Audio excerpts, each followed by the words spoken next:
Hey guys, I just wanted to show you guys a comparison between the iPhone 5S all the way down to the 2G. Now I have done a video like this last year with the release of the original iPhone 5 and I really liked this, so here we go.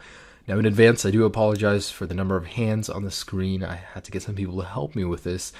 But here is the original shutdown test on all devices. I'm going to let go at the exact same time.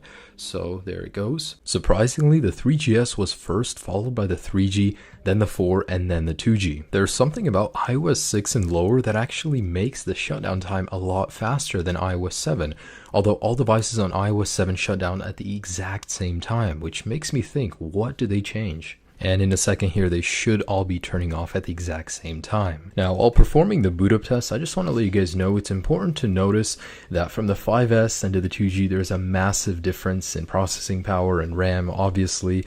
Also, the software is different, so that could majorly affect this. Now, I wasn't too surprised because the 5S, of course, came in first, followed by the 5 and 5C. What came next was actually pretty surprising. And just to let you guys know, all of these devices are freshly restored, non-jailbroken, completely stock. So the 5C and 5 was followed by the 4S, and surprisingly the 2G came before the iPhone 4, then the 3GS, then the iPhone 4, and then the iPhone 3G at long last. That was actually really surprising for me to see because these are all running the latest firmwares, and the 2G is obviously not as powerful as the 4.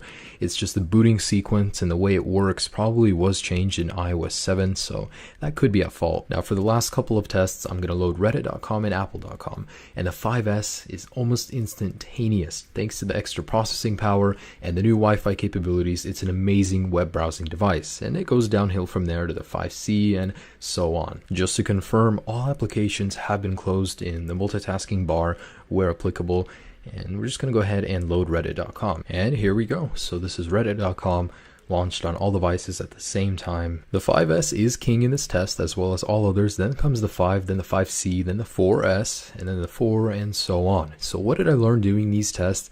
I learned that the amount of processing power is greater, of course, as the generation goes on, but it's marginally less noticeable the higher you go. So if you have a 5, I wouldn't really recommend upgrading to a 5S just based on the fact that you want an extra little bit of power because it has an amazing amount of power as it is. If you're always upgrading to the latest and greatest just based on that little spike in power, this video I just showed you guys that it isn't even that noticeable in your day-to-day use. So these videos I always enjoy making, guys. I really hope you guys liked it as well.